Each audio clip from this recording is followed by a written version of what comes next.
महाराष्ट्र दौरे पर केंद्रीय गृह मंत्री अमित शाह आज कई कार्यक्रमों में शिरकत करेंगे। लक्ष्मी नारायण मंदिर माधव बाग के 150वीं वर्षगांठ में भाग लेंगे। तो केंद्रीय गृह मंत्री अमित शाह महाराष्ट्र के दौरे पर हैं। इस दरमियान कई कार्यक्रमों में वो शिरकत करते नजर आएंगे। लक्ष्मी नारायण मंदिर माधव बाग के 150वीं वर्षगांठ कार्यक्रम में भाग लेंगे। वीर सावरकर की 60वीं पुण्यतिथि पर आयोजित व्याख्यान में भी शिरकत करते नजर आएंगे केंद्रीय गृह मंत्री अमित शाह। तो हम बात केंद्रीय गृह मंत्री अमित शाह के महाराष्ट्र दौरे की कर रहे हैं। देखिए, आज कई कार्यक्रमों में उनकी शिरकत होगी। लक्ष्मी नारायण मंदिर के एक कार्यक्रम में 150वीं यहां पर आपको बता दें वर्षगांठ का मौका, जिसमें आयोजित कार्यक्रम में वो शिरकत करेंगे। वहीं वीर सावरकर की 60वीं पुण्यतिथि पर आयोजित व्याख्यान में भी वे शामिल होंगे।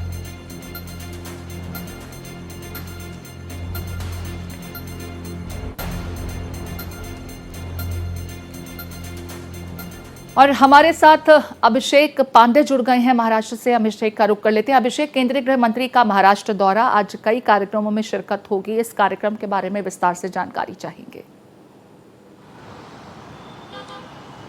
देखिए, आज दो प्रमुख कार्यक्रम केंद्रीय गृह मंत्री के हैं। पहला कार्यक्रम अब से कुछ देर में शुरू हो रहा है, जो 150 वर्ष मंदिर को पूरे हो रहे हैं स्वामी, जिसमें राधा कृष्ण का मंदिर है माधव बाग में, साउथ मुंबई सीपी टैंक के पास। वहाँ पर वो 150वीं जो मंदिर की वर्षगांठ है उसमें शिरकत करेंगे और काफ़ी समय तक रहेंगे।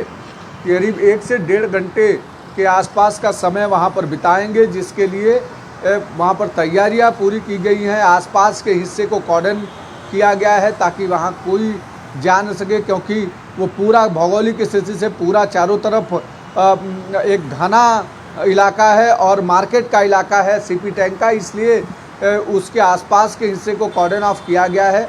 और दूसरा कार्यक्रम मुंबई यूनिवर्सिटी में होगा, जो वीर सावरकर पर व्याख्यान है उसमें शिरकत करेंगे।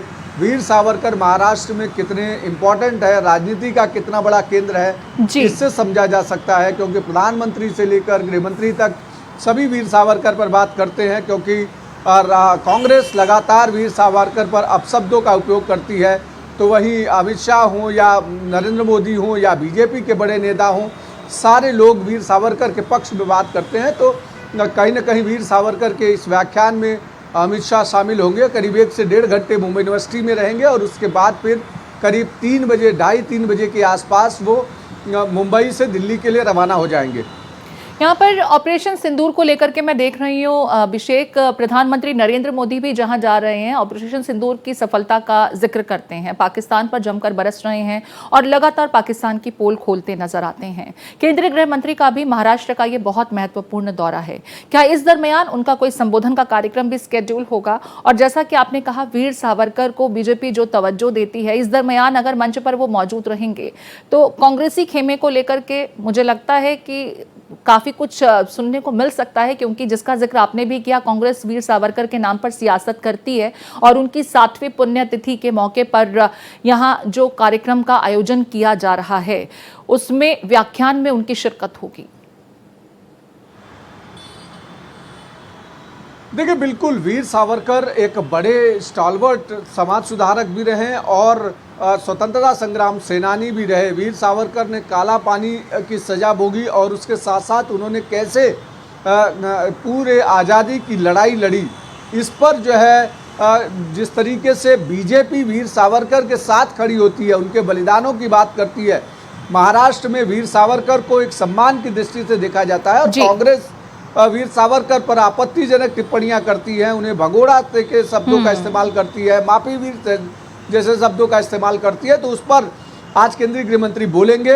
रही बात सिंदूर की, तो सिंदूर को लेकर के कल उन्होंने नांदेड़ में एक बड़ी जनसभा को संबोधित किया और कहा कि ऑपरेशन सिंदूर में जिस तरीके से सफलता मिली है, प्रधानमंत्री की अगुवाई में पूरा ऑपरेशन किया गया और पाकिस्तान के पसीने छुड़ाए गए, और जिस तरीके से बीजेपी की लाइन है, सरकार की लाइन है कि इस पूरे ऑपरेशन में आतंकियों के ठिकानों को निस्तनाबूद किया गया और अगर आतंकियों को पनाह पाकिस्तान देगा तो पाकिस्तान को भी इसका खामियाजा भुगतना पड़ेगा। जी। और इसी बात को लेकर पूरे देश भर में अलग अलग जगहों पर प्रधानमंत्री जहां जा रहे हैं वहां पर लोग उनका वेलकम कर रहे हैं, जहां गृहमंत्री जा रहे हैं वहां पर लोग वेलकम कर रहे हैं, क्योंकि देश के लिए गर्व की बात है ऑपरेशन सिंदूर किस तरीके से किया गया। और इस महाराष्ट्र की धरती ने 6 लोगों को खोया है, 6 लोगों का सिंदूर मिटाया है आतंकियों ने।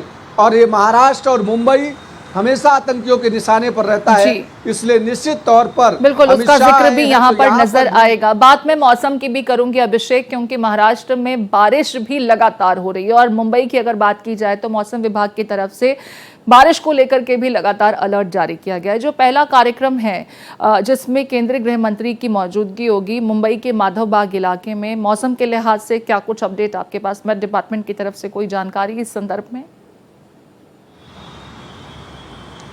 देखिए, मौसम विभाग की तरफ से कहा गया है कि मुंबई में आज हैवी बारिश नहीं होगी, लेकिन आइसोलेटेड प्लेसेस पर बारिश हो सकती है, जिसके लिए एहतियातन माधवबाग मंदिर के भीतर शेड बनाया गया है। आसपास का जो परिसर है जहां पर से अमित शाह जी वो पहुंचेंगे मंदिर के भीतर और अमित शाह वहां पर एक संबोधन करेंगे, वहां पर जो भी ट्रस्टी हैं उनसे मुलाकात करेंगे और उसके साथ साथ उस कार्यक्रम में शामिल होंगे। अमित शाह के जाने का सीधा मतलब है कि जो मार्केट में, जो खास करके मुंबई की बुलियन मार्केट हुआ, मुंबई का पूरा जो क्रीम कहा जाता है मार्केट जहां से मुंबई चलती है, उस इलाके में माधवबाग मंदिर है। तो ऐसे में वहां व्यापारियों को भी संबोधित करेंगे, सरकार की उपलब्धियां बताएंगे, साथ ही साथ ऑपरेशन सिंदूर का भी जिक्र करेंगे कि किस तरीके से प्रधानमंत्री की अगुवाई में सेना ने एक शौर्य का परिचय दिया, वो सारी चीज़ों को वहाँ पर दिखाएंगे। मौसम का मिजाज खुशनुमा जरूर है, लेकिन बारिश कई आइसोलेटेड प्लेसेस पर हो सकती है। महाराष्ट्र के कई हिस्सों में अभी ऑरेंज अलर्ट है, वहाँ पर भारी बारिश हो सकती है। मुंबई के भीतर भी येलो अलर्ट का जारी किया गया है। 12:30 बजे हाई टाइड होगा और हाई टाइड के दौरान अगर बारिश ज़्यादा होती है मुंबई में, ठीक है। यहाँ पर मौसम विभाग की तरफ से बाकायदा लोगों को इस संदर्भ में भी जानकारी साझा की गई है। केंद्रीय गृह मंत्री अमित शाह के महाराष्ट्र मुंबई दौरे के दरमियान क्या कुछ कार्यक्रमों में आज उनकी शिरकत होगी, जानकारी दे रहे थे सहयोगी अभिषेक। बहुत शुक्रिया अभिषेक तमाम जानकारी साझा करने के लिए।